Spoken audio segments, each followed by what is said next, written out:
என்ன இருந்தாலும் திட்டம் போட்டு செயல்படுத்தப்படுகிற ஒரு திட்டமாக உருவாக்குவதற்காக முடிவெடுப்பது என்று வரும்போது ஆட்சி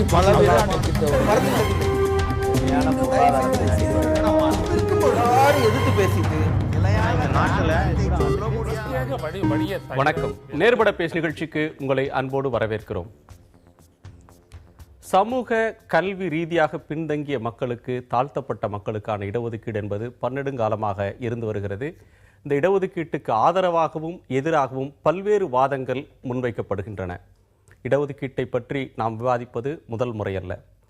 ஆனால் இந்த இடஒதுக்கீடு இதன் காரணமாக ஒரு குறிப்பிட்ட பிரிவினர், வாய்ப்புகள் மறுக்கப்பட்ட பிரிவினர் இடஒதுக்கீட்டால் பயன்பெற்று அரசு அலுவலகங்களில் பணிக்கு சேருவதன் மூலமாக அந்த பணிச்சூழல் மேம்படுகிறதா இல்லையா, அந்த நிறுவனத்திற்கு, அந்த நிறுவனத்தினுடைய வளர்ச்சிக்கு அவர்கள் உதவிகரமாக இருக்கிறார்களா, அல்லது திறமை மறுக்கப்பட்டு அங்கு முன்னேற்றம் முடங்கி விடுகிறதா, இதை பற்றிய ஒரு விரிவான ஆய்வு இதுவரையிலும் வெளிவராத நிலையில் தற்போது புதிதாக ஒரு ஆய்வு, இந்திய ரயில்வேயை பற்றிய ஆய்வு வெளிவந்திருக்கிறது. அமெரிக்க பல்கலைக்கழகம், யூனிவர்சிட்டி ஆஃப் மிச்சிகன் என்கிற பல்கலைக்கழகமும் டெல்லி பல்கலைக்கழகமும் இணைந்து நடத்திய விரிவான ஆய்வில் இடஒதுக்கீட்டின் காரணமாக பணிச்சூழல், திறமை எந்த வகையிலும் குன்றவில்லை, மாறாக வளர்வதற்கு அது வழிவகுத்திருக்கிறது என்று அந்த ஆய்வு சொல்கிறது. இடஒதுக்கீடு என்பது, ஜாதி ரீதியான இடஒதுக்கீடு என்பது திறமைக்கு முட்டுக்கட்டையா அல்லது வளர்ச்சிக்கு படிக்கல்லா? விவாதிக்கலாம். நம்மோடு திராவிடர் விடுதலை கழகத்தின் திரு விடுதலை ராஜேந்திரன், மூத்த வழக்கறிஞர் திரு KM விஜயன், பாட்டாளி மக்கள் கட்சியின் முன்னாள் நாடாளுமன்ற உறுப்பினர் மருத்துவர் செந்தில், கல்வியாளர் திரு ராமசுப்ரமணியம். வணக்கம். இடஒதுக்கீடு என்பது நீண்ட காலமாக இது பற்றின பல்வேறு விவாதங்களை நம்முடைய இந்த அமர்விலே கூட செய்திருக்கிறோம். ஆனால் இது ஒரு புதிய ஒரு கருத்து வந்திருக்கிற நிலையில் இடஒதுக்கீட்டுக்கு எதிர்ப்பாகவும் ஆதரவாகவும் வேறு காரணங்களில், வேறு சூழல்களில் நம்ம விவாதிச்சிருக்கோம். இடஒதுக்கீடுன்றது ஒரு அலுவலகத்தினுடைய திறமையை, அதனுடைய பணிச்சூழலை குறைக்கல, மாறாக அது மேம்படுத்தி இருக்கு அப்படின்னு புதுசாக வந்திருக்கிற இந்த ஸ்டடி பற்றி விவாதிக்கலாம். இந்த ஆய்வை பற்றிய உங்களுடைய முதற்கட்ட கருத்தை நால்வரும் சொல்லுங்க. உங்களுடைய கருத்து என்ன? இந்த ஆய்வில் அடிப்படையாக சொல்லப்பட்டிருக்கிற ஒரு கருத்து, இடஒதுக்கீடின் காரணமாக மெரிட், தகுதி என்பது எந்த விதத்திலும் பாதிக்கப்படவில்லை. ஒன்று. இரண்டு, அவருடைய உற்பத்தி, ப்ரொடக்டிவிட்டி, அது அதிகரித்து கொண்டு தான் போயிருக்கிறது அப்படிங்கிற ஒரு விஷயம். இப்போ இடஒதுக்கீடு வந்தது காரணத்தினால தகுதி போயிடுச்சு, திறமை போயிடுச்சுன்னு நீண்ட நாட்களாக சொல்லப்பட்டு வந்த ஒரு கருத்துக்கு அறிவியல் ரீதியான ஒரு பதிலை இந்த ஆய்வு இப்பொழுது கொடுத்திருக்கிறது. இரண்டாவது, ஏன் அவர்கள் தங்களுடைய தகுதியை அங்கே மெய்ப்பிக்க முடிகிறது என்று சொன்னால், அவர்கள் ஒரு உயர்மட்ட பதவியை அடைவதற்கு பல்வேறு தடைகளை கடந்து கடந்து கடந்து சென்று அந்த இடத்தை அடைய வேண்டியிருப்பதன் காரணத்திற்காக அவர்கள் தங்களுடைய முழுமையான ஆற்றலை வெளிப்படுத்தி முன்னேறி செல்ல வேண்டிய நிலைமை ஏற்படுகிறது என்ற ஒரு செய்தியும் சொல்லியிருக்கிறது. இதிலிருந்து நம்ம தெரிந்து கொள்ள வேண்டிய விஷயம் என்னன்னு சொன்னால், ஒரு உயர்ந்த இடத்திற்கு போவதற்கு எவ்வளவு தடைக்கற்களை தாண்டி போக வேண்டிய அவசியம் இப்பொழுதும் இருந்து கொண்டு இருக்கிறது என்பதையும் இந்த ஆய்விலிருந்து நம்ம பார்க்க வேண்டியிருக்கு. ஒட்டுமொத்தமாக பார்க்கிற போது இடஒதுக்கீடு என்பது தகுதி திறமைக்கு எதிரானது என்பதை அறிவியல் ரீதியான ஒரு மறுப்பாக இந்த ஆய்வு வந்திருக்கிறது. நீங்க இதை வரவேற்கிறேன். உங்களுடைய கருத்து என்ன திரு விஜயன்? என்னுடைய கருத்தை சொல்றதுக்கு முன்னாடி ஒரு திருக்குறளினுடைய அடிப்படையை சொல்லிட்டு அப்புறம் இந்த கருத்தை சொல்றேன். எப்பொருள் யார் யார் வாய் கேட்பினும் அப்பொருள் மெய்ப்பொருள் காண்பது அறிவு, எப்பொருள் எத்தன்மையாயினும் அப்பொருள் மெய்க்கொன்பது அறிவு அப்படின்னு 2 குறள் இருக்கு. அந்த அடிப்படையில் இதை நாம் அலசி பார்த்தோமேயானால், இந்த ஆய்வோ அல்லது இதில் சொல்லப்பட்ட கருத்தோ உண்மையிலேயே எது பிரச்சனையோ அதை தொடவில்லை. முதலில் இடஒதுக்கீடு கொடுத்தால் திறமை குறைந்துவிடும் என்று யாரும் சொல்லவில்லை.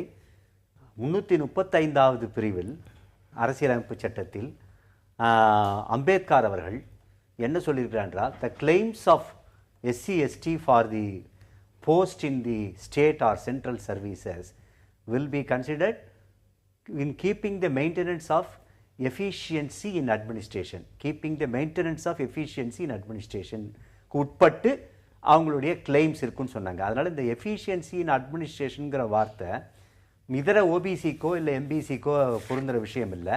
அது 335 SC/STக்கு மட்டும் சொல்லப்பட்ட விஷயம். ரெண்டாவது விஷயம் என்ன அப்படின்னாக்கா, 16வது ஆர்டிக்கல் தான் வந்து இந்த ரிசர்வேஷனை பற்றி பேசுகிறாங்க. அதில் வந்து ப்ரொபோர்ஷனல் ரெப்ரசன்டேஷன், விகிதாச்சார ரெப்ரசன்டேஷன் பற்றி சொல்லலை. அவங்க சொல்கிறது அடிக்வசி ஆஃப் ரெப்ரசன்டேஷன். எல்லாத்துலேயும் ஒரு பரவலாக ஒரு அடிக்வசி ஆஃப் ரெப்ரசன்டேஷன் இருக்கணும் அப்படின்னு சொல்லியிருக்காங்க. அதனால் முதல் கட்டமாக நான் சொல்ல வேண்டியது விஷயம் என்னென்னா, எனக்கு வந்து ஒரு மேற்பட்ட ஜாதியில் இருப்பவரோ இல்லது பின்தங்கிய எஸ்சி எஸ்டியில் இருக்கிறவருங்கிற ஒரு காரணத்தினாலேயே ஒரு திறமையற்றங்கிற ஒரு கருத்தை நான் ஏற்றுக்கொள்ளவில்லை. திறமை என்பது ஜாதி சார்ந்த விஷயமே இல்லை. எல்லா ஜாதியிலும் திறமை உள்ளவர்களும் இருக்கிறார்கள், திறமை இல்லாத இருக்கிறார்கள். ஆனா இதுவரையிலும் ஆர்குமெண்ட்ன்றது மெரிட் வெர்சஸ் கோட்டா. இல்ல கோட்டா வந்தா மெரிட் இருக்காது, மெரிட் இருந்தா கோட்டா இருக்காது. நான் சொல்லிடுறேன்.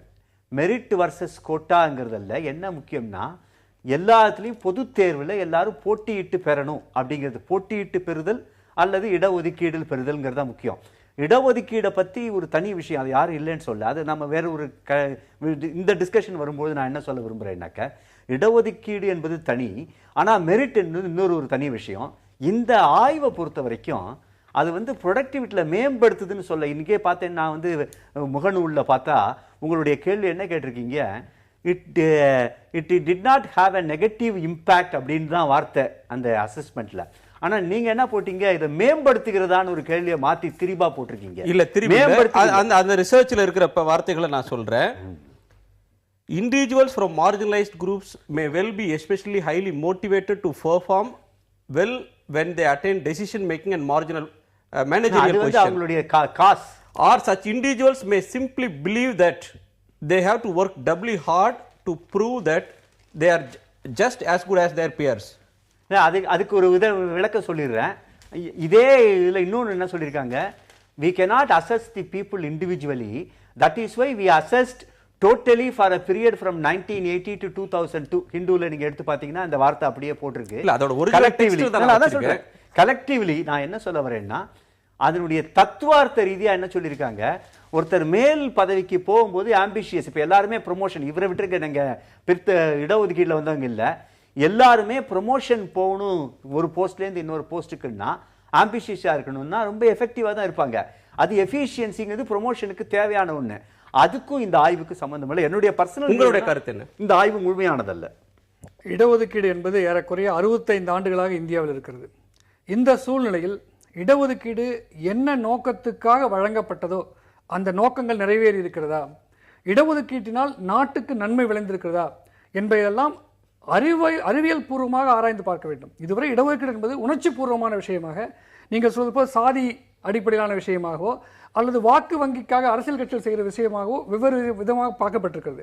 ஆனால் உண்மையிலே இடஒதுக்கீடு என்பது அறிவியல் பூர்வமாக சமநீதியை, சமூக நீதியை, ஒரே மாதிரியான வளர்ச்சியை சமூகத்தின் பல்வேறு அங்கத்தினர்களுக்கு, பல்வேறு குழுக்களுக்கு வழங்கியிருக்கிறதா என்பதுதான் அடிப்படை. இதை முழுக்க முழுக்க உணர்ச்சி பூர்வமாக பார்க்காமல் அறிவியல் பூர்வமாக பார்ப்பதற்கான அற்புதமான ஒரு முயற்சி இது. அதுவும் இதை செய்தவர் வந்து பார்த்தீங்கன்னா தாமஸ் ஹிஷ்காக், மிச்சிகன் யூனிவர்சிட்டியில் இருந்தவர். மிச்சிகன் யூனிவர்சிட்டியில் ஒரு பிளாக் பாய்க்கு வந்து கம்மியாக மார்க் வாங்க பாய்க்கு இடம் கொடுக்குறாங்க. ஒரு ஒயிட் கேர்ள் அதை கண்டெஸ்ட் பண்ணுற கோர்ட்டில், அது அமெரிக்கன் சுப்ரீம் கோர்ட்டுக்கு போகுது. அந்த சுப்ரீம் கோர்ட்டில் மிச்சிகன் யூனிவர்சிட்டி அந்த வழக்கு ஆடும்போது அது கூட மைக்ரோசாஃப்ட் நிறுவனம், கெல்லாக் போன்ற நிறுவனங்கள்லாம் இம்ப்ளீட் பண்ணி கூட வாதாடுறாங்க. வாதாடி அமெரிக்க உச்சநீதிமன்றம் இடஒதுக்கீடு கொடுத்தது சரி என்று நிரூபித்தது. அப்படிப்பட்ட ஒருவர் இதில் ஈடுபட்டு 22 ஆண்டு காலம் அறிவியல் பூர்வமாக ஆராய்ந்து நிறைய ஸ்டாட்டிஸ்டிக்ஸ் போட்டிருக்காங்க. நான் ஸ்டாட்டிஸ்டிக்ஸ் கிடையாது, பட் அற்புதமான விளக்கங்களை கொடுத்து இவர் சொன்னதுக்கு மறுபடியும் நான் கண்டெஸ்ட் பண்ணுறேன். அவங்க வந்து இது என்ன சொல்கிறாரு, கடைசி முடிவு என்னென்னா,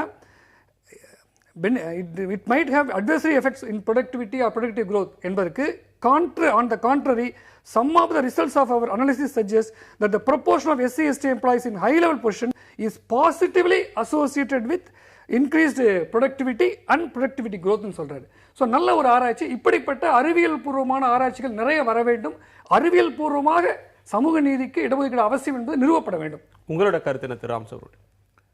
இந்த ஆய்வு என்பது ஏதோ ஒரு ரெப்யூட்டட் இன்ஸ்டிடியூஷன் தான் நடத்தியிருக்காங்க. ஒன்று டெல்லி யூனிவர்சிட்டி, இன்னொன்று மிஷிகன் யூனிவர்சிட்டி. ஆனால் எவ்வளோ பேரை எடுத்துன்னு அவங்க பண்ணினாங்கன்னு தெரியாது எனக்கு. இந்த ஆய்வில் அதை பற்றி ஒன்றும் குறிப்பிடவில்லை. எவ்வளோ பேரை நாம் அசஸ் பண்ணினோம் அப்படிங்கிற மாதிரி. குரூப் ஏ, குரூப் பி ரெண்டில் இருக்கிறவர்களை நாம் எடுத்துக்கொண்டோம்.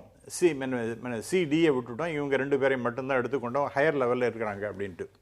அது எவ்வளோ பேர் எடுத்துனாங்க, இது வந்து ஒரு சாம்பிள் சர்வேயாக வச்சுட்டு அது வந்து அதுவே சரியாக இருக்குமா அப்படிங்கிற மாதிரி இந்த ஸ்டாட்டிஸ்டிக்ஸை சொல்லுவாங்க.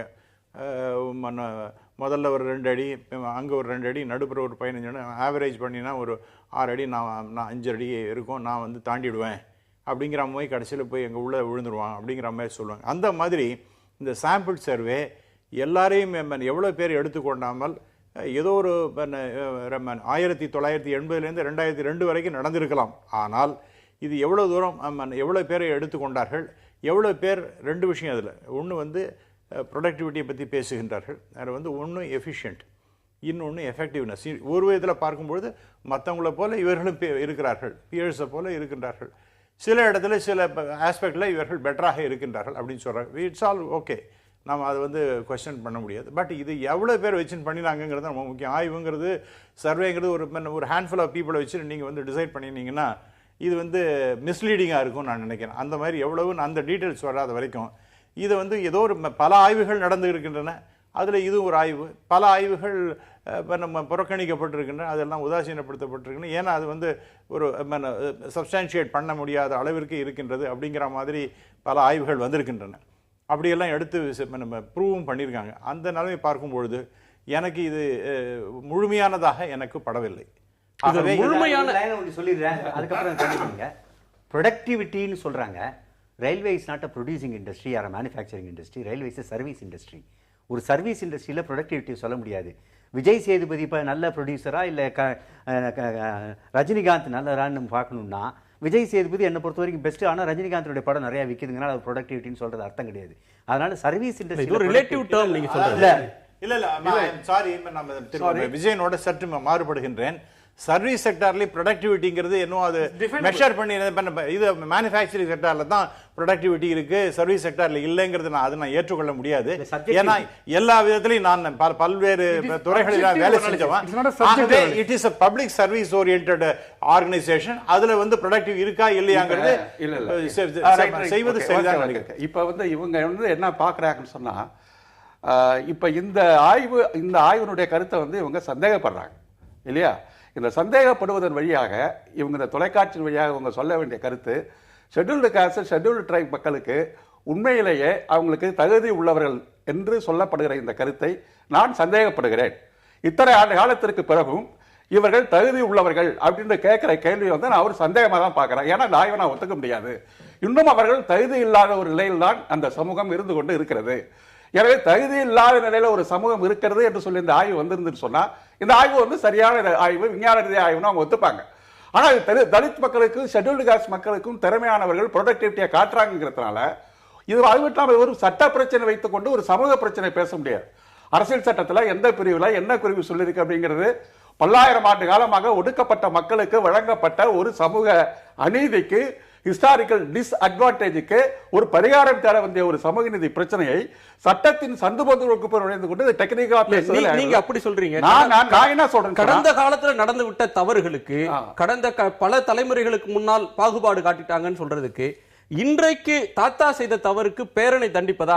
இதனால 55% இடஒதுக்கீடு மார்க் வாங்குறவருக்கு இடம் கிடைக்குது, 85 வாங்குறவங்களுக்கு இடம் கிடைக்கல, இதனால அவங்க டிமாரலைஸ் ஆகுறாங்க. இல்ல இல்ல இல்ல நான் சொல்றேன், யாரு வந்து தண்டிக்கிறதுக்கு நாங்க சொல்லல.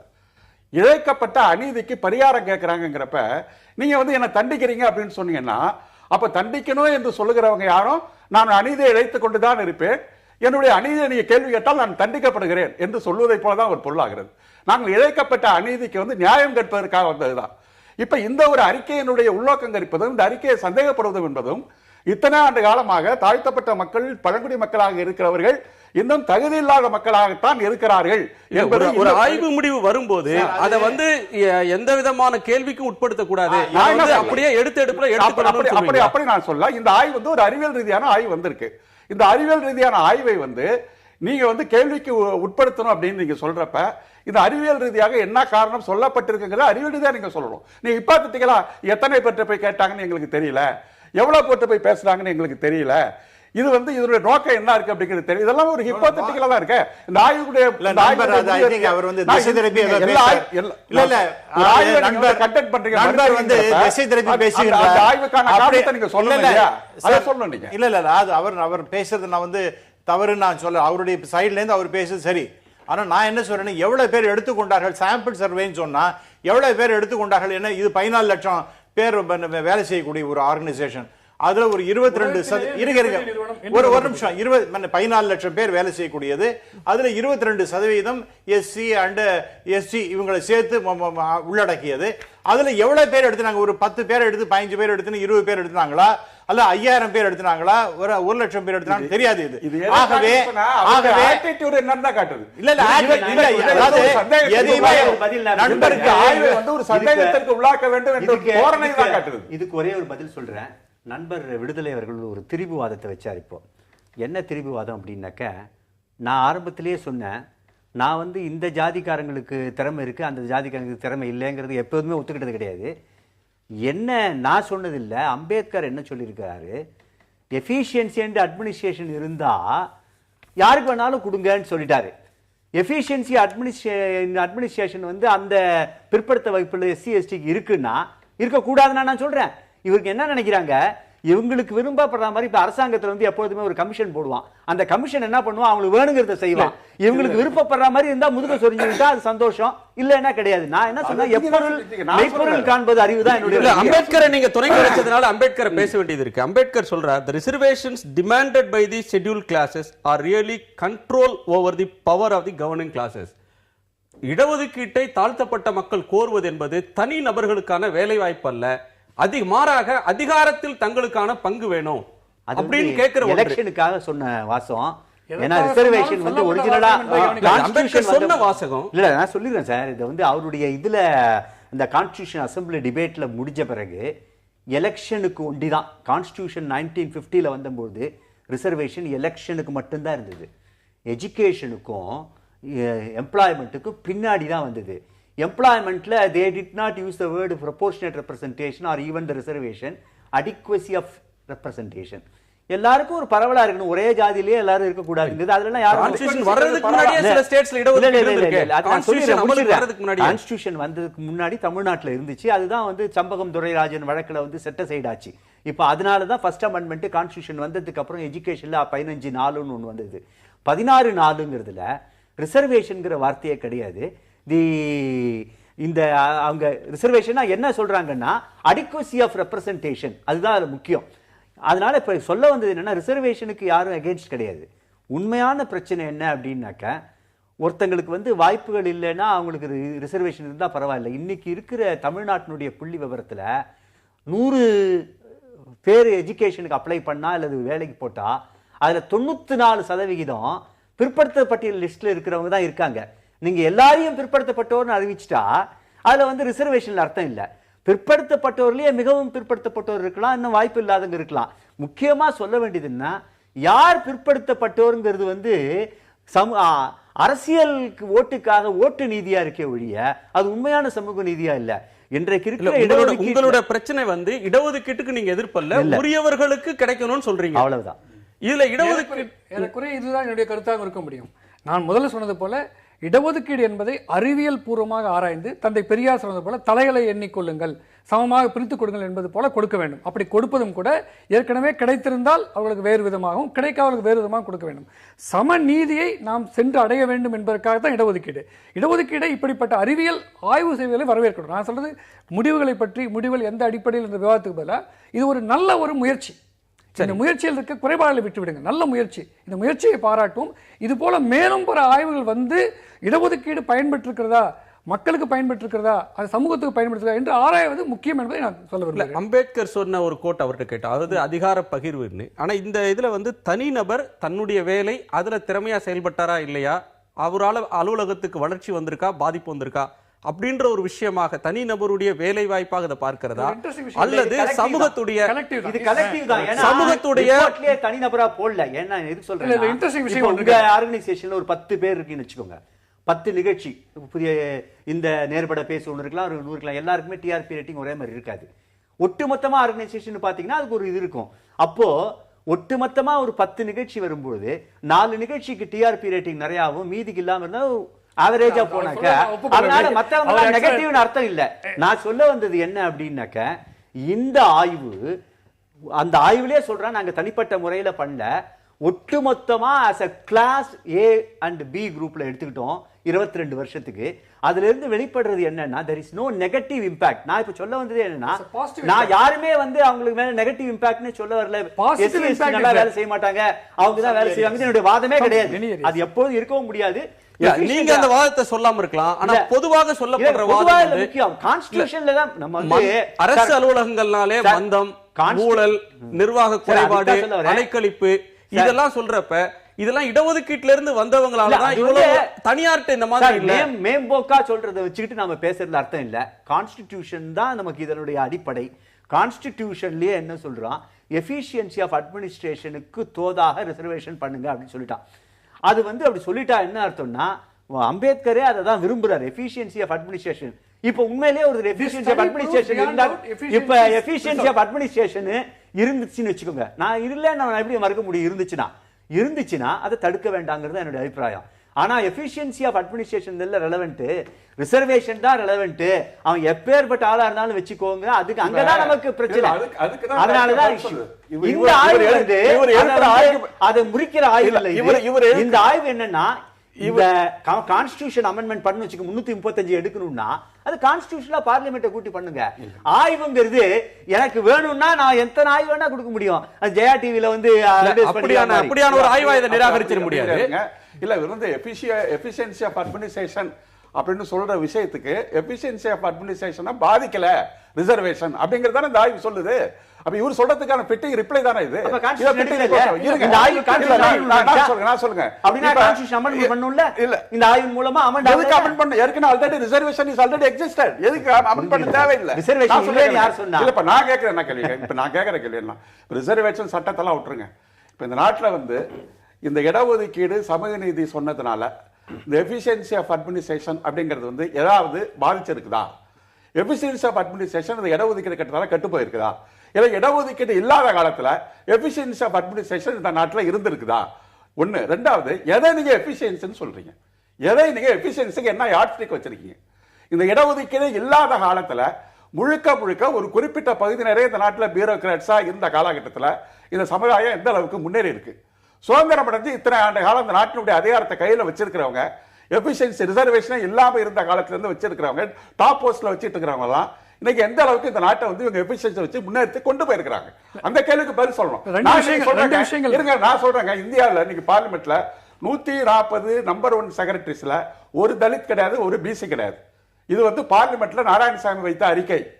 அது மட்டும் இல்லாம இன்றைக்கு வந்து டாப் லெவல்ல இன்னைக்கு ஒவ்வொரு அரசாங்கத்தையும் பாத்தீங்கன்னா அத்தனை டாப் லெவல்ல பார்லிமெண்ட்ல இன்னைக்கு வந்து வழிநடத்தக்கூடிய அட்வைசர்ஸ் அத்தனை பேருமே டாப் செக்ரட்டரிஸ் பூராவே ரிசர்வேஷனை தாண்டி உயர் சாதியில் இருக்கிறவங்களா அவங்க வந்து என்ன அளவுக்கு இன்னைக்கு நாட்டை எஃபிஷியன்சி காமிச்சிட்டாங்க. இன்னைக்கு உண்மையிலே நான் சொல்றேங்க, இல்ல ஒரே கருத்து நான் பதிவு பண்றேன். எஃபிஷியன்சி அப்படிங்கிறதுக்கான அடையாளம் என்னன்னு சொன்னா, இந்த இடஒதுக்கீடு கொடுப்பதுதான் எஃபிஷியன்சி. ஊனமுற்ற ஒதுக்கப்பட்ட பிரிவினருடைய ஆற்றல்களை சமூகத்தினுடைய வளர்ச்சிக்கு பயன்படுத்துவதுதான் இடஒதுக்கீடு. அதுதான் தகுதி தலைமை. நண்பர் அவர் வந்து உணர்ச்சிகரமா அவர் பேசுகின்றார், அதனால் நான் இல்லைன்னு சொல்லல, அவருடைய பார்வை அவர் சரியா தான் சொல்லுகின்றார். ஆனால் இப்ப எஃபிஷியன்சி என்று இருக்கும்போது இதுலயே நான் என்ன இன்னொரு பார்வை பார்க்கின்றேன்னா, இது எவ்வளவு பேர் முன்னாடியே இருந்தவங்க, அதாவது இப்ப செகண்ட் ஜெனரேஷன் பீப்புள் எவ்வளவு பேர் வந்திருக்காங்க தெரியல.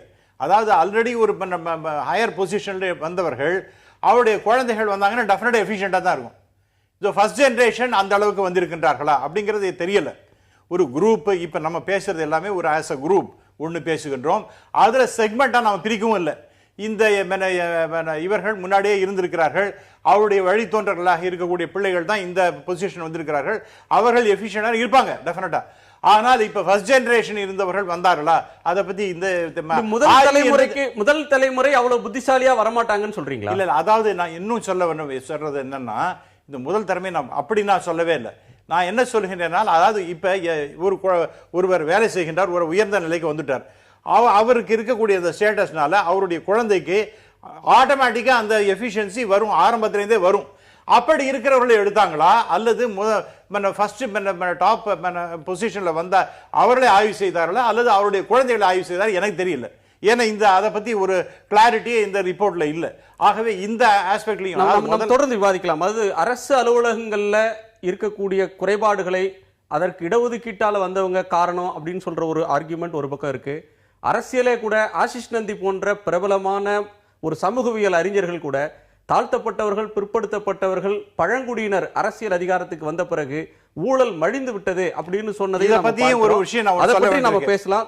டாக்டர் செந்தில், நீங்க டாக்டர்ன்றதுனால இதை கேட்க வேண்டியது இருக்கு. ரிசர்வேஷன் தொடர்பான விவாதங்கள் வரப்ப டாக்டர் எய்ம்ஸ்ல இடஒதுக்கீடு தரலாமான்ற விவாத பிரதிவாதங்கள் வந்தப்ப ஒரு தொலைக்காட்சி நிகழ்ச்சியில நான் பார்த்தேன், ஒரு ரிசர்வேஷன்ல படிச்சுட்டு மெரிட்ல சீட்டு MBBS சீட்டு கிடைக்காம இருந்த ஒருத்தர்கிட்ட தான் நான் எனக்கு ஒரு நோய்னா நான் போய் காட்டுவேன், ரிசர்வேஷன்ல படிச்ச வந்தவர்கிட்ட நான் ஆப்ரேஷன் பண்ணிக்க மாட்டேன் அப்படின்னு சொல்லப்பட்ட வாதங்கள் உண்டு.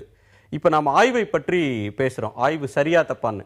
அதை கடந்த அடுத்த நிலைக்கு போகணும்னா ஆய்வில் சொல்லப்பட்டிருக்கிற செய்தியின் மீது நம்ம விவாதிக்கலாம். எஃபிஷியன்சி இம்ப்ரூவ் ஆகியிருக்கா இல்லையான்றப்போ அரசு அலுவலகங்கள்னு வர்றப்ப பொதுவாக பார்த்தீங்கன்னா ஊழல், மெத்தனம், நிர்வாக சுணக்கம், அலைக்கழிக்க விடுறது, அரசு ஊழியர்கள்லாம் நேரத்துக்கு ஒழுங்காக வேலைக்கு வர மாட்டாங்கன்றது, இப்படியான நெகட்டிவான விஷயங்கள் நிறைய முன்வைக்கப்படுது. அதே நேரத்தில் தனியார்னு போகிறப்ப டார்கெட் ஃபிக்ஸ் பண்ணுறாங்க, எஃபிஷியன்சி இருக்குது, நீங்கள் தவறு செய்ய முடியாது அப்படின்ற இன்னொன்று இருக்குது. இங்கே இடஒதுக்கீடு இருக்குது, அங்கே இடஒதுக்கீடு இல்லை. இதை எப்படி பார்க்கறது? நீங்கள் 2 விஷயங்கள் சொன்னீங்க. அரசு அலுவலகம் பற்றி சொன்னீங்க, அதை மீறி அரசியல்வாதிகள் பற்றியும் சொன்னீங்க. ஏதோ பின்தங்கிய தாழ்த்தப்பட்ட அரசியல்வாதிகள் மிகப்பெரிய ஊழல்வாதிகளாக காட்டப்படுகிறார்கள். 2க்குமே பதில் சொல்ல விரும்புகிறேன். முதல்ல அரசு அலுவலகங்களில் நிர்வாக திறமை குறைவாக இருப்பதற்கு காரணம் இடஒதுக்கீடு கிடையாது, சிஸ்டம் ஃபெயிலியர். அரசு அலுவலகங்களில் செக்ஸ் அண்ட் பேலன்ஸ் கிடையாது. தண்டனை, இன்றைக்கு தவறு செய்தால் நாளைக்கு தண்டனை நிலைமை வந்தால் அது தவறு நடக்காது. இன்றைக்கி ஒரு ஊழல் செய்துவிட்டு உதாரணமாக ஒரு பியூன் ஒரு பியூனோ ஒரு அலுவலர் லஞ்சம் வாங்கிடுறான், 15 வருஷம் கேஸ் நடக்கும், அவன் டிஸ்மிஸ் பண்ண முடியாது. அவன் கோர்ட்டுக்கு போவான், அங்கே போவான், 5 வருஷம் கழிச்சு கூட அந்த 5 வருஷம் சஸ்பென்ஷனை விட்டுட்டு 5 வருஷம் சம்பளத்தை கூட திரும்ப வேலை செய்ய நிலைமை இருக்குது. அரசு அலுவலகங்கள் நிர்வாக சீர்திருத்தம் செய்தால் சரியாகிவிடும், இடஒதுக்கீடுக்கு சம்மந்தம் கிடையாது. அரசு அலுவலகங்கள் அவ்வளோ மோசமானது காரணம் அதே தான். அதே சமயம் தனியார் நிறுவனங்கள்லாம் நல்லா இருக்குன்னு சொல்லாதீங்க. சத்தியம் கம்ப்யூட்டரில் நடந்த ஊழலை பார்த்தோம். இன்னும் சொல்லப்போனால் அரசு அலுவலகங்களை ஊழலுக்கு உள்ளாக்குவதே தனியார் நிறுவனங்கள் தான். தனியார் நிறுவனங்கள் தான் மிகப்பெரிய அளவில் ஊழல் நடந்துட்டு இருக்குது. இன்னைக்கு ஆதானிஸ் பற்றி நீங்கள் பார்த்தீங்க, எப்படி மத்திய அரசுடைய பாலிசிகளே அவங்களை ஹேண்ட் ட்விஸ்டிங் சொல்லுவாங்க, பாலிசிகளே மாற்றக்கூடிய அளவு ஊழல் செய்கிறார்கள் என்பதை நான் பார்த்துருக்கோம். அதனால் ஊழலை மிகப்பெரிய அளவில் தனியார் நிறுவனம் செய்கின்றன. அரசு அலுவலகம் நிர்வாக சீர்திருத்தம் பண்ணால் போதும். அரசியல்வாதிகள் பற்றி சொல்ல விரும்புகிறேன். இன்னைக்கு பெரிய அளவில் தாழ்த்தப்பட்ட பின்தங்கிய அரசியல்வாதிகளும் தவறு செய்கிறாங்க. மாயாவதியை பற்றியும் லாலு பற்றியும் பிரம்மாண்டமாக்குறாங்க. மாயாவதி செய்யும்போது தாழ்த்தப்பட்ட முதல்வர் என்ற ஒரு முத்திரையோடு அவரை காட்டுறீங்க. ஜெயலலிதா கைது செய்யப்படும் போது ஒரு ஐயங்கார் என்று சொல்வது கிடையாது, முன்னேறிய என்று சொல்வது கிடையாது. இந்தியாவில் ஒரு முதலமைச்சர் பதவியிலே இருக்கும்போது குற்றம் சாட்டப்பட்டு சிறைக்கு சென்ற முதல் முதலமைச்சர் இந்த அம்மா தான். அவரை சாதி அடையாளம் காட்ட விரும்பவில்லை. இந்தியாவில் நான் 1 கோடி ரூபாய் சூட்கேஸ் கொடுத்தேன்னு சொல்லப்பட்ட நரசிம்மராவ் தான். அவருக்கு சாதி அடையாளம் காட்ட விரும்பவில்லை. அவர் அதுக்கு பதிலாக ஒரு மிகப்பெரிய அறிவாளி, படித்தவர், 12 மொழி பேசுவார்னு தவறான பிம்பத்தை உருவாக்குறோம். இது யார் அந்த ஆதிக்க இடத்தில் இருக்கிறாங்களோ அவர்கள் உருவாக்குற பொய் பிம்பத்தால் வருவது. இன்றைக்கும் தலை சிறந்த நிர்வாகிகளாக பின்தங்கிய தாழ்த்தப்பட்ட மக்கள் எப்பயுமே இருக்கிறாங்க. அம்பேத்கருக்கு நிகரான அறிவாளியை இந்திய மண் இன்னும் பார்க்கவில்லை என்பதை நாம் கொண்டே தீர வேண்டும். இன்னைக்கு நிதிஷ்குமார் பீகார் டர்ன் ரவுண்ட். இன்னும் சொல்ல போனால் ரயில்வேயுடைய பொற்காலம் என்று சொல்வது 2004 to 2009 தான். 60 ஆண்டு காலமாக நஷ்டத்தில் ரயில்வே டர்ன் அரவுண்ட் பண்ணது 2004 to 2009. லாலு, வேலு என்ற 2 பின்தங்கிய அமைச்சர்கள் இருந்த காலத்தில் தான். இப்படி எவ்வளோ சொல்லிக்கொண்டே போகலாம். அதனால் தவறான கருத்துக்களை நாம் சொல்ல வேண்டியதில்லை. இல்லை, எஃபிஷியன்சிக்கு ரிசர்வேஷன் முட்டுக்கட்டை அல்ல அப்படின்ற வாதத்தை நீங்கள் அந்த ஆய்வுக்கு உள்ளே போகாமல் அந்த ஆய்வின் சாரமாக சொல்கிற ஒன்றுக்கு நீங்கள் என்ன சொல்ல விரும்புறீங்க? இந்த ஆய்வு ஃபர்ஸ்ட் ஆஃப் ஆல் ஒரு கான்ட்ரடிக்டரி ஸ்டேட்மெண்ட் 2 கொடுத்துருக்காங்க. நாங்கள் தனிப்பட்ட நபர்களை எடுத்துக்கொள்ளவில்லை, ஒட்டுமொத்தமாக ரயில்வே. அந்த ஒட்டுமொத்தம் பொழுது சில காலங்களில் 22.5% முழுமையாக ரிசர்வேஷன் இருந்தது, சில காலங்களில் 19. I am talking about only SC/ST, மற்றதை பற்றி இல்லை இந்த ஆய்வில். ஸோ சில காலங்களில் 19 அதிகபட்சமான 22 இருந்த வரைக்கும் அந்த எஃபிஷியன்சி ஆஃப் தி ஆர்கனைசேஷன் இருக்குல்ல, ஆஸ் அ பிளாக், அதில் நெகட்டிவ் இம்பேக்ட் இல்லை அப்படின்னு ஒரு சொல்லிட்டு நிறுத்திருக்காங்க. எதை அவங்க எஃபிஷியன்சிக்கு எடுத்துக்கிட்டாங்க அப்படின்னு பார்த்தோம்னாக்கா, இப்போ ஒரு சர்வீஸ் இண்டஸ்ட்ரியாக இருக்கிற பொழுது அந்த இண்டஸ்ட்ரியினுடைய லாபத்தை எடுத்துக்கிட்டாங்களா? ஒரு இண்டஸ்ட்ரி இப்போ நீங்கள் ரயில்வே இப்போ சொன்னார்ல, நிதினுக்கு அப்புறம் வேலு அண்ட் நிதின் மாற்றினாங்கன்னு, பொலிட்டிக்கலாக நிறைய சேஞ்சஸ் கொண்டு வந்திருப்பாங்க. நான் சின்ன வயசில் இருக்கும்போதெல்லாம் உங்களுக்கு ரயில்வேல தக்கல் சிஸ்டம்லாம் கிடையாது. இப்போ தக்கல்னு ஒரு மெத்தடை பற்றி ரயில்வே எஃபிஷியண்டாகவும் மாற்றிருக்காங்க. அதாவது 2 டூயல் டாரிஃப் சிஸ்டம் இருக்கு, டூயல் டாரிஃப் இருக்கு. அப்போ ரயில்வேனுடைய உற்பத்திங்கிறது பணம் தான். ஏன்னா சர்வீஸ் இண்டஸ்ட்ரியில் வேற எதையும் உற்பத்தி வச்சு கணக்கு பார்க்க முடியாது. ஏன்னா ப்ரொடக்டிவிட்டிங்கிறது அங்கே what is the whether it is going in loss or இது. அப்போ ரயில்வேல இம்பேக்ட் மாறுறதுக்கு ஊழியர்கள் மட்டுமே முழு காரணம் அல்ல. அந்த மேல் தலைமை இருக்காங்கல்ல, அரசியல் தலைவர்கள், அவங்க எடுக்கிற சில சேஞ்சஸ், அப்புறம் அந்த டிமாண்ட் அண்ட் சப்ளைனுடைய மாற்றுதல், அப்புறம் ரயில்வேயை மாடர்னைஸ் பண்றது, இந்த மாதிரி பல விஷயங்கள் அடங்கிய விஷயம். ஆனா அவங்க என்ன சொல்றாங்க, keeping all other variables intact if you take as a whole, கொஞ்சமா SC/ST இருந்த பொழுதும் அதிகமா SC/ST ஏ குரூப்ல, அதாவது அவங்களுடைய எல்லாருக்கும் 22 தான் மேக்சிமம் இருந்த பொழுதும் பெரிய நெகட்டிவ் இம்பாக்ட் இல்லைங்கிறது தான் ஆய்வனுடைய கிரக்ஸ். அப்போ நெகட்டிவ் இம்பாக்ட் இல்லைங்கிறது யாருமே சொல்ல. ஆனா நெகட்டிவ் இம்பாக்ட் இல்லைங்கிறது அது SC/ST தானோ இல்ல SC/ST இல்லாதனாலும் நான் சொல்ல முடியாது. ஏன்னா எதுக்கு முக்கியம்னா SC/ST அப்படிங்கிற ஒருத்தங்க எஃபிஷியன்ட்டாவும் இருக்கலாம், யாரும் இல்லைன்னு சொல்ல. முக்கியமா என்னன்னா இல்ல ஒரு சின்ன சந்தேகம் இருக்கு. நீங்க சொல்ற வாதம், நீங்க முன்வைக்கிற வாதத்துல இருந்து எனக்கு எழுற ஒரு சின்ன சந்தேகம். இப்ப மற்ற ஜெனரல் கேட்டகரியில மெரிட்ல வர்ற ஒருத்தங்களோட எஃபிஷியன்சியை பத்தி யாரும் கொஸ்டின் பண்றது இல்ல. ஆனா அவங்க என்ன கான்ட்ரிபியூட் பண்ணிட்டாங்கன்றது யாரும் கொஸ்டின் பண்றது இல்ல.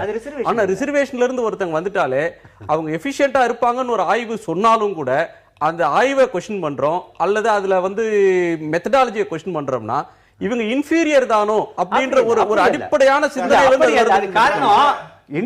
இந்த இன்செப்ஷன்லயே, ரெக்ரூட்மெண்ட் இன்செப்ஷன்லயே அந்த மெரிட் என்னன்னு மறுபடியும் போனா அது வேற ஒரு விஷயம். அது நீங்க வைக்கிற டெஸ்ட் தான் மெரிட்டான்னு கேட்டீங்கன்னா அது இன்னொரு பிரச்சனை. அது நான் போல ஏதோ ஒரு மெத்தட்ல ஒரு டெஸ்ட் வைக்கிறான் எல்லாருக்கும், ஓட்டப்பந்தயம் மாதிரி. வேகமா ஓடுறோம் ஃபர்ஸ்ட் வரான், கொஞ்சமா ஓடுறோம் செகண்ட் தேர்ட் ஃபோர்த்னு வரான். அதே மாதிரி ஒரு காமன் என்ட்ரன்ஸ் டெஸ்ட்ல வந்து முன்னாடி வரவங்க, அந்த நல்லா பாஸ் பண்றவங்க முன்னாடி வராங்க. ஆனா சில பேர் வந்து நல்லா பாஸ் பண்றாங்களோ இல்லையோ, அவங்க அந்த ஒரு பர்டிகுலர் ஜாதியில இருக்குங்கிறதுக்காக எது இருந்தாலும் பாஸ் பண்ணாலும் இல்லாட்டியும் 30 மார்க், சப்போஸ் உங்களுடைய மினிமம் மார்க்ஸ் 50ன்னு வச்சுக்கோங்க, 30 மார்க் வந்தாலும் அவங்களுக்கு கொடுக்கணும்னு சொன்னா, அப்போ வந்து எஃபிஷியன்ட்டா இருக்கு ஒரு குரூப் ஒரு 80 பேர் இருப்பாங்க, ஒரு ஜாதிங்கிறதுனால ஒரு 20 பேர் இருப்பாங்க. அப்ப அந்த ஜாதிங்கிறது 20 பேர் இருந்துகிட்டே இருந்தா கூட இன்னும் பெருசா குடிமொழி விடாது. ஏன்னா அவங்க கவர்மெண்ட் பண்ணிக்க மாட்டாங்களா? இல்ல பண்ணிக்க மாட்டாங்கன்னு நான் சொல்லல, அந்த வாதத்துக்கே போல. இப்ப கொஸ்டின் என்னன்னா, ஒரு பிற்படுத்தப்பட்டோர் தான் எஃபிஷியன்ட்டா மாற முடியுமா, அறிவாளியா இருக்க முடியுமான்னா முடியும். அவர் முட்டாள்னு யாருமே சொல்லல, நான் அப்படி சொல்லல. இன்னைக்கு பாத்தீங்கன்னா 94% எஜுகேஷன்ல வந்து பாத்தீங்கன்னா 94%, நாட்டு 69%, தமிழ்நாட்டில் 94% தான் ரிசர்வேஷன். ஏன்னா 6% தான் FC இருக்காங்க. மீதி 94%ம் அவங்க தான் வராங்க. நான் பொதுப்பட்டியலே அவங்க வராங்கன்னா அவங்க புத்திசாலி தானே. அவங்க வந்து ரிசர்வேஷன்ல வரல, பொதுப்பட்டியல்ல 80% பொதுப்பட்டியல்ல வர்றது அவங்க தான். அப்போ என்ன இதுல இருந்து தெரியுது அப்படின்னா, ஒருத்தர் என்ன ஜாதியில இருக்கிறார் என்ன ஜாதியில இல்லைங்கிறத வச்சுக்கிட்டு ஒரு ஆய்வு பண்றதுல இல்ல அர்த்தம். ஆனா இவங்க இந்த ஆய்வு எதுக்காக வந்திருக்குன்னு என்னுடைய கருத்து என்னன்னா, இந்தியா போன்ற ஒரு ஊர்ல இப்போ எஃபிஷியன்சி இன் அட்மினிஸ்ட்ரேஷன் ஒரு கான்ஸ்டிடியூஷனல் ப்ரொவிஷன் சொன்னதுனால, அப்ப அந்த எஃபிஷியன்சி இன் அட்மினிஸ்ட்ரேஷன் ஒரு ரைடர் பெஞ்ச் மார்க்கா வச்சுக்கிட்டு பண்ணும்போது ஒரு குரூப் நெக்லெக்ட் ஆயிடுவாங்களோ, அது ஆகக்கூடாதுதான் ஒரு ஆய்வுக்கு ஒருத்தர் ட்ரை பண்ணி ஒன்று பண்றாரு.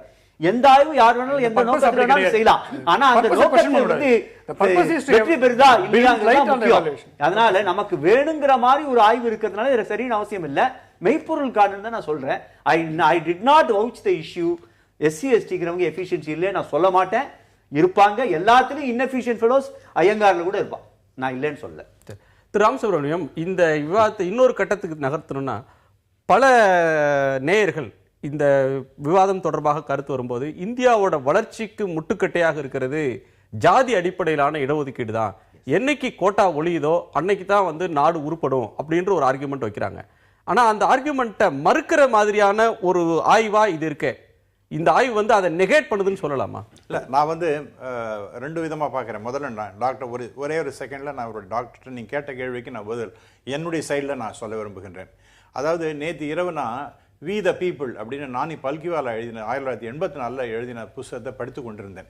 அதில் என்ன சொன்னேன், இந்த நேம் ஆஃப் சோஷியல் ஜஸ்டிஸ், சமூக நீதி என்ற பெயரிலே மிக அநீதிகள் நடந்துவிடக்கூடாது என்கின்ற பயம் இருக்கின்றது. என்னென்னா 3 இடத்துல ரெட்டேபிசம், நெப்போட்டிசம் அண்ட் கரப்ஷன், இந்த 3 இடத்துலையும், அதாவது ஊழல் தாமதமாக வேணுமே செய்கிறது, அப்புறம் இழுத்தடிக்கிறது, எல்லா வேலைகளையும் செய்யாமல் வேணும் வேண்டாதவங்களெல்லாம் செய்யறது, இப்படி இந்த சோஷியல் ஜஸ்டிஸ் என்கின்ற பெயரில் இப்படியெல்லாம் நடந்து விடுமோ என்ற மிகப்பெரிய கவலை எனக்கு இருக்கின்ற, அது நடக்கக்கூடாதுன்னு சொல்கிறார். ஆகவே அந்த ஆங்கிளையும் நான் ஒன்று பார்க்குறேன். அது 1984 எழுதப்பட்ட புத்தகம். 2வது பாயிண்ட்டு, இன்னொரு முக்கியமான விஷயம் சொல்கிறார். அவர் அம்பாசிடராக இருக்கிறார் 79.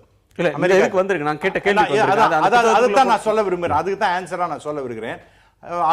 அம்பாசிடராக இருக்கும்பொழுது அவர் அங்கே என்ன சொல்கிறாருன்னா, இங்கே 3 லட்சம் இந்தியர்கள் இங்கே வந்து விட்டார்கள், இந்த நாட்டுக்கு மிகப்பெரிய ஒரு வளர்ச்சிக்கு அவர்கள் தான் காரணமாக இருக்கின்றார்கள், ஏன்னா இவர்கள் நமது இந்தியாவில் இருந்தாங்கன்னா எவ்வளவு வளர்ச்சியை கொடுத்திருப்பார்கள் என்றும் நான் எண்ணி பார்க்கின்றேன் என்று சொல்றார். நீ இப்ப கேட்டது அதுதான். இப்ப என்ன சொல்றீங்கன்னா, ரிசர்வேஷன் என்று வந்து விடுத்துனா அவங்களால எஃபிஷியண்டா இருக்க முடியுமா முடியாதா அப்படிங்கிறத கேட்டீங்க. அப்ப இப்ப இருக்கக்கூடிய எஃபிஷியன்ட் பீப்புள் இந்த ரிசர்வேஷன் என்று சொல்லிக்கொண்டே இருந்தால், எஃபிஷியன்ட் பீப்புள் அப்ப அவர் சொன்ன நேரம் 79 அம்பாசிடர் இருக்கும்போது 3 லட்சம், இன்னைக்கு 30 லட்சம் பேர் போயிட்டாங்க. அவங்கெல்லாம் மிகப்பெரிய அளவுக்கு அங்க கான்ட்ரிபியூட் பண்ணிட்டு இருக்காங்க. அப்ப அவருடைய எஃபிஷியன்சி இங்க கிடைக்கவில்லையே என்று நாம் வருந்த வேண்டாம். அவங்க எல்லாம் ரிசர்வேஷன்ல படிக்காம போனவங்க, ஆமா, ஜெனரல் கேட்டகரியில இருந்து போனவங்கன்னே சொல்லிருக்காங்க. முக்காவாசி ஆமா, ஆல்மோஸ்ட் அது அப்படிதான் நடந்து கொண்டிருக்கிறது. அப்படிப்பட்டவர்கள் தான் அங்க போயிருக்கிறார்கள். அந்த மாதிரி இருக்கும் பொழுது இன்னைக்கு சிலிகான் வேலியில ஒர்க் பண்ற ஆயிரக்கணக்கான, நான் சொல்ற பெரும்பாலும் அதுல தமிழ்நாட்டில இருந்து அண்ணா பல்கலைக்கழகத்திலிருந்தும் பல பொறியியல் கல்லூரியில இருந்து படிச்சுட்டு போனவங்க, இடஒதுக்கீட்டுனால படிச்சவங்க முதல் தலைமுறை ஆட்களே நிறைய பேர் போயிருக்காங்க. இல்ல நான் சொல்றேன் சார், அதுல பெர்சன்டேஜ்னு பாத்தீங்கன்னா 75 டெஃபினட்டா அதெல்லாம் நீங்க பார்க்கும்போது இடஒதுக்கீட்டுல படிச்சவங்க தொடர்பு இருக்கணும். அதான் இப்ப இடஒதுக்கீட்டோட அடிப்படையில் திரும்ப ஒண்ணு வருது, இவங்க எல்லாம் மெரிட் இல்லாதவங்களான்னு சொல்லிட்டு. உதாரணமா 30 மதிப்பெண் வாங்குகிற ஒரு எஸ்சி மாணவன் திறமை இல்லாதவன் போயிடுறாங்கிறதா வருத்தம். அதுக்கு மண்டல் தெளிவா சொல்லியிருக்காரு. இது சமூக நீதிக்கு இடஒதுக்கீடு பற்றிய முதல் பாடத்தை நம்ம மறுபடியும் நடத்த வேண்டியதா இருக்குது. 30 மார்க் வாங்கிற ஒரு தாழ்த்தப்பட்ட அல்ல பின்தங்கிய மாணவனும் 70 மார்க் வாங்கிற ஒரு முன்னேறிய மாணவனும் ஒரே அறிவு படைத்தவர்கள் என்பதுதான் இடஒதுக்கீடு பிரின்சிபல்.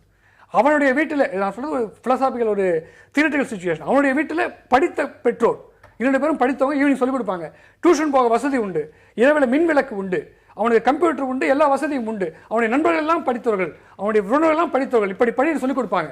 இவன் காலையில மாடு மேய்ச்சிட்டு தண்ணி அரைச்சிட்டு அதுக்கப்புறம் தான் வேலைக்கு போகணும், ஈவினிங் வந்து வீடு கழுவணும், 6 மணிக்கு மேலே விளக்கு கிடையாது, சீமெண்ணெய் விளக்குல படிக்கிறோம், இதுக்கு மேல உணவு கிடையாது, இத்தனை பிரச்சனையும் போறான். இவன் வாங்குற 30 மார்க்கும் அவன் வாங்குற 70 மார்க்கும் சரி என்பது அடிப்படையில் தான் இடஒதுக்கீடு கொடுப்பது. ஆனால் மெரிட்டை பத்தி இல்லை, இந்த 30 அந்த 70 சரி என்பதுதான் இடஒதுக்கீடு முதல் பாடம். அந்த முதல் பாடத்தை கற்றுக்கொள்ள வேண்டும். இது தொடர்பாக நான் ஒரு விளக்கம் கொடுக்க வேண்டியிருக்கு.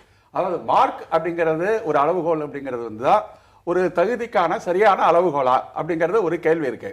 ஏன்னா ஒரு கோல்டு மெடல் வாங்கின ஒருத்தன் பெரிய சக்சஸ்ஃபுல் டாக்டரா இருக்கிறது இல்லை, ஒரு பெரிய மாநிலத்திலே முதன்மையாக வந்த ஒருத்தர் ஒரு பெரிய நீதிமானா இருந்துறது இல்லை. இது மார்க்குக்கும் திறமைக்கும் என்ன ஒரு வித்தியாசம் இருக்கு, அது ப்ரூவ் பண்ணப்பட்டிருக்காங்கிறது இல்லை. ஆனா இங்க வைக்கப்பட்டது மார்க்குங்கிற அளவுகளை நீங்க பிடிச்சு வச்சுக்கிட்டு அதன் அடிப்படையில் தகுதி தரமா பேசுறீங்க.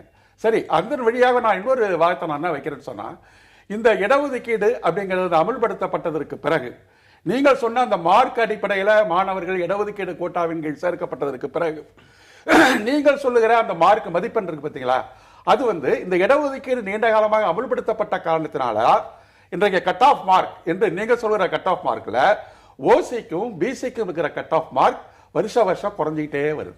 எஸ்சிக்கும் எம்பிசிக்கும் உள்ள கட் ஆஃப் மார்க் குறைஞ்சிட்டு வருது. இது எப்படி இந்த நண்பர்களை பேசலாம்? இல்ல இல்ல 2 மார்க் 3 மார்க் பிகாஸ் அந்த கோட்டா ஃபுல்ஃபில் பண்ணனும்ங்கறதுக்காக 2 மார்க் வாங்குற 3 மார்க்ல கொடுத்துறாங்க. எப்படி கட் ஆஃப் மார்க் குறைஞ்சிட்டு வருதுன்னு சொன்னா, ஏற்கனவே வாய்ப்பு கிடைக்காதவங்களுக்கு வாய்ப்பு கொடுத்து படிக்க ஆரம்பிச்சதனால நீங்கள் சொல்லுகிற அந்த மார்க் என்கிற மதிப்பெண்ணுக்கு அவர்கள் தகுதி உள்ளவங்களா ஆறாங்க. அப்ப அவங்க தகுதி உள்ளவங்களுக்கு அந்த வாய்ப்பு கொடுத்ததுக்கு அப்புறம் தான் அவங்க திறமையை காட்ட முடியுது. ஒண்ணு. ரெண்டாவது எய்ம்ஸை பத்தி ஒரு செய்தி வந்தப்ப நான் ஒரு விஷயத்தை சொல்ல விரும்புறேன். எய்ம்ஸ்ல இன்றைக்கு என்ன நடக்குதுன்னு சொன்னா, யூஜியில எய்ம்ஸுக்கு 40 சீட்டுன்னு சொன்னா பிஜிக்கு 120 சீட் வச்சிருக்கான். அங்க என்ன ரிசர்வேஷன் வச்சிருக்கான்னு சொன்னா, பிஜியில படிச்சவங்கள 33%. இனி எவ்வளவு மோசமான மார்க் வந்தாலும் கட்டாயமா யூஜில இருக்கவன பிஜில சேர்க்கணும். அங்க நீங்க அது இன்ஸ்டிடியூஷனல் கோட்டா அப்படின்ற ஒன்று சொல்றாங்க. பழங்குடியா இருக்கிறவன் வழக்கு போடுறான், என்னை விட குறைச்சலா கட்டா கிடைச்சிருச்சு, எனக்கு கிடைக்கலன்னு சொல்லி. ஏற்கனவே நீதிமன்றம் அது தப்புன்னு சொல்லிடுச்சு. சொன்னதுக்கு அப்புறம் கூட இன்றைக்கு அது இருந்துகிட்டு இருக்கு. இன்னைக்கு 69% இடஒதுக்கீடு எடுத்து வருஷம் போய் நீதிமன்றத்தில் வழக்கு போடுறவங்க இங்க இப்படி ஒரு மெரிட் குறைஞ்சிருக்கேங்கிறது யாராவது வழக்கு போட்டிருக்காங்களா? அந்த கேள்வி நான் வைக்க விரும்புறேன். நீங்கள் திரு விஜயன் அவர்களுக்கு நேரடியான ஒரு கேள்வியை முன்வைக்கிறீங்க. அது வேறொரு விவாதத்துக்கு அதை அழைத்து செல்லும். இதோட தொடர்புடைய ஒன்றுனால அது தனியாக விவாதிக்கப்பட வேண்டிய ஒன்று. இடஒதுக்கீட்டால் பணித்திறன் மேம்பட்டிருப்பதாக ஆய்வு முடிவு தெரிவிக்கக்கூடிய தகவல் ஏற்கத்தக்கதா அல்லது தவறானதா என்ற கேள்வியை நேயர்கள் முன்னால் வைத்திருந்தோம். ஏற்கத்தக்கது என்று 51% நேயர்களும், தவறானது என்று 49% நேயர்களும் கருத்து தெரிவித்திருக்கிறார்கள். அந்த நேயர்களுக்கு நன்றி. இதுல சரிபாதி அப்படின்னு சொல்லலாம். இது தமிழ்நாட்டை தவிர வேறு மாநிலத்தில்னா இதோட ரிசல்ட் வேற மாதிரி கூட வந்திருக்கலாம். தமிழ்நாட்டில் வேற மாதிரியான ஒரு பொலிட்டிக்கல் என்விரான்மெண்ட் இருக்கு, அதனுடைய வெளிப்பாடாக கூட இதை சொல்லலாம்.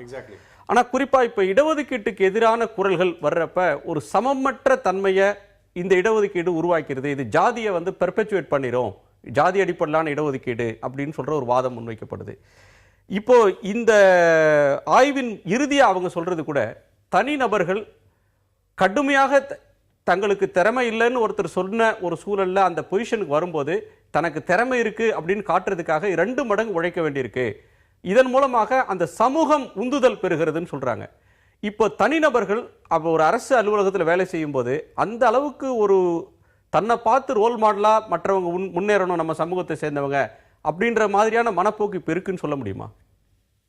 அதாவது அல்டிமேட்டாக நீங்கள் பார்த்தீங்கன்னா இந்த மோட்டிவேஷன் வந்திருக்கிறது. அதாவது இந்த பிளாக்ஸ் எல்லாம், ஸ்டம்பிளிங் பிளாக்ஸ் எல்லாம் தாண்டி மேலே வருகின்றார்கள் அப்படிங்கிறத பற்றி தான் முடிவு சொல்லுகின்றார்கள். நான் குறைய சொல்ல விரும்பல, அது இருக்கலாம் இல்லைன்னா. எனக்கு அடிப்படையாகவே ஆரம்பத்தில் நான் சொன்னது போல் எவ்வளோ பேர் எடுத்துட்டாங்கிறது தெரியல. அப்புறம் நாம் முன்பு பேசியது போல் ஒரு குரூப்பாக எடுத்துட்டு அதை அனலைஸ் பண்ணுறது அது எப்படி சரியாகும். அப்புறம் 3வது பாயிண்ட்டு, இதனால இந்தியாவில் இருக்கக்கூடிய எஸ்சி அண்ட் எஸ்டி எல்லாருமே மிக சிறப்பானவர்களா அப்படின்னு நாம் எடுக்க முடியுமா அப்படிங்கிற ஒரு கேள்வியும் இருக்கு. இந்த ரயில்வேஸ்ல இருக்கக்கூடிய அதுல எவ்வளவு பேர் எடுக்கிறாங்கன்னு தெரியல. அதனால one swallow does not make a summer அல்லன்ற முடிவுக்கு வந்துட முடியுமா? அவங்க சிறப்பானவர்கள் அல்ல நான் சொல்லவே இல்லை. எப்படி நம்ம சொல்ல முடியும்? யாரையும் நம்ம குறைவா சொல்ல முடியாது. ஆனா one swallow does not make a summer அப்படிங்கிற மாதிரி ஏதோ ஒரு சின்ன ஒரு இது கிடைச்சதை வச்சுட்டு இது ஜெனரலைஸ் பண்ணி எல்லாருமே பிரமாதமாக இருக்கின்றார்கள் அப்படின்னு நம்ம முடிவு எடுத்தோம்னா அது தவறான முடிவாகத்தான் இருக்கும் என்று நான் கருதுகின்றேன். இதுதான் ஷெட்யூல் காஸ்ட், ஷெட்யூல் ட்ரைப் அவங்களாம் வரணும், அவங்களுக்கு மேலே உந்துதல் ஏற்பட வேண்டும், அதுக்கு மோட்டிவேஷன் கொடுக்குறாங்க. அவரெல்லாம் ஸ்டம்பிளிங் பிளாக்ஸை தாண்டி வருகிறாங்க. இவையும் தாண்டி இதுதான் முடிவான முடிவு என்று எடுத்துக்கொள்ள முடியாது. ஏன்னா இதில் இந்த ஃபைண்டிங்ஸ்ல நிறைய லூப் ஹோல்ஸ் இருக்கின்றது.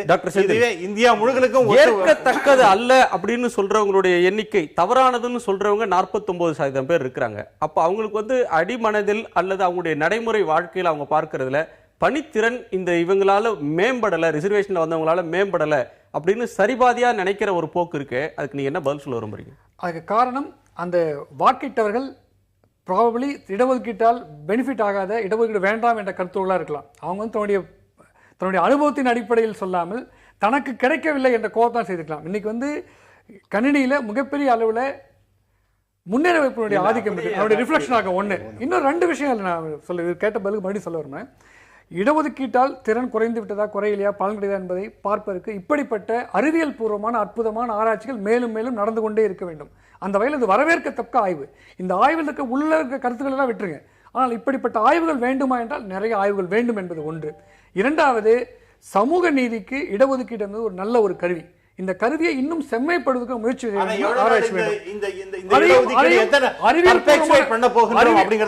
அறிவியல் பூர்வமான ஆய்வின் மூலம் பர்பெச்சுவேட்டா இருக்கா இல்லையாங்கிறத பார்த்து அறிவியல் பூர்வமான ஆய்வு மூலம் தான் பண்ணும். ஆய்வுகள் வரவேற்கத்தக்கவை, வரவேற்க வேண்டிய ஆய்வு இது. ராமசுப்ரமணியம் எழுப்பின கேள்விதான் கேட்கணும். எவ்வளவு காலத்துக்கு இந்த இடஒதுக்கீட்டை, ஜாதி அடிப்படையிலான இடஒதுக்கீட்டை வைத்துக் கொண்டிருப்பது அது சமூகத்துல ஒரு பதற்றத்தை ஏற்படுத்துகின்ற ஆர்குமெண்ட் ஒரு பக்கம் இருக்கு.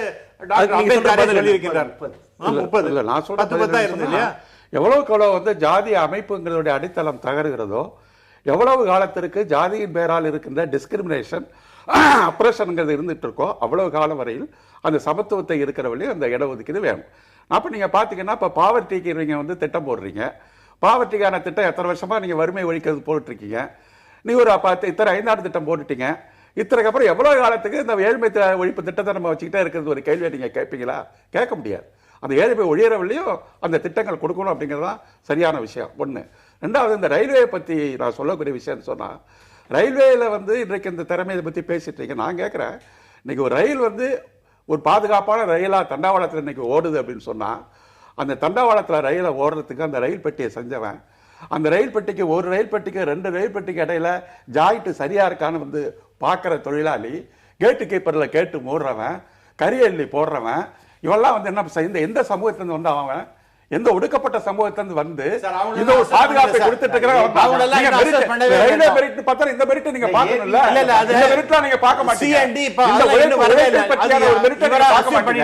உழைப்பை பற்றியே நீங்க ஒரு மெரிட்ல நீங்க கவலையில எடுத்துக்க மாட்டீங்க. ஆனா நீங்க ஏதோ ஒரு மெரிட்டை நீங்க ஒன்று வச்சுக்கிட்டு இதுதான் மெரிட் நீங்க சொன்னீங்கன்னா, ஒரே ஒரு செய்தி மட்டும் நான் சொல்ல விரும்புறேன். இல்ல ஒரே செகண்ட், அமர்த்தியா சென்னை பத்தி சொன்னதுனால நான் சொல்ல வரேன். அமர்த்தியா சென்னும் ஜீன் ட்ரெஸ் அப்படிங்கிற ஒரு நிறுவனமும் இணைந்து 2002 ஒரு ஆய்வு நடத்தினாங்க. அந்த ஆய்வுல என்ன சொல்லியிருக்காங்கன்னா, இந்தியாவிலேயே தமிழகத்தில் தான் மருத்துவர்களுக்கும் நோயாளிகளுக்கும் இடையே இடைவெளி இல்லாமல் ஒரு நெருக்கம் இருக்கிறது. காரணம், இங்கே மருத்துவர்களாக தாழ்த்தப்பட்டவர்கள், பிற்படுத்தப்பட்டவர்கள், பெண்கள் இருக்கிறாங்க. வடநாட்டுல மருத்துவர்களுக்கும் நோயாளிகளுக்கு ஒரு பெரிய இடைவெளி இருக்கு. காரணம், அங்க இடஒதுக்கீடு இல்ல அப்படிங்கிறது சொல்றாங்க. இப்ப இது வந்து எனக்கோ அல்லது குணசேகரனுக்கோ இல்ல எல்லோருக்குமே வாழ்க்கையில் முன்னேற தன்னுடைய நிலையை காப்பாற்றணும்னு நினைக்கிற எல்லாருக்கும், ஜாதி இடஒதுக்கீடுலாம் இல்லவே இல்லை, அவங்க எல்லாருக்குமே ஒரு போட்டி இருக்கும், அவங்க முன்னேறுவாங்க.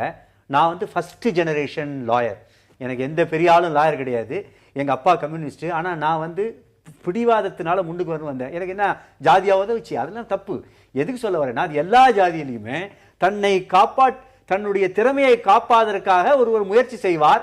அது அல்ல இந்த ஆய்வினுடைய அடிப்படை. அப்படி ஒரு அடிப்படையே இருக்க முடியாது. எல்லோருமே தொழில இருந்தா முன்னேற நினைப்பாங்க. நீங்க அப்படி நினைக்கல. ஆனால் இடஒதுக்கீட்டு அடிப்படையில் ஒருத்தருக்கு வேலை கொடுத்ததுன்னா அங்க மெரிட் இருக்காது அப்படின்னு சொல்ற ஆர்குமெண்ட்டை இந்த ஆய்வு நிராகரிச்சிருக்கு. இதை பற்றி நம்ம இன்னொரு தருணத்தில் விரிவாக விவாதிக்கலாம். உங்கள் வருகைக்கு நன்றி. நேர்களை மீண்டும் ஒரு நேர்பட பேச நிகழ்ச்சியில் சந்திக்கலாம். வணக்கம். என்ன இருந்தாலும் திட்டம் போட்டு செயல்படுத்தப்படுகிற ஒரு சூழலை உருவாக்குவதற்காக முடிவெடுப்பது என்று வரும்போது ஆட்சி பல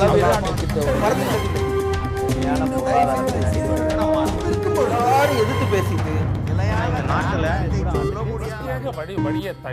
மக்கள் தங்களுடைய பங்களிப்பை அளிக்க வேண்டும்.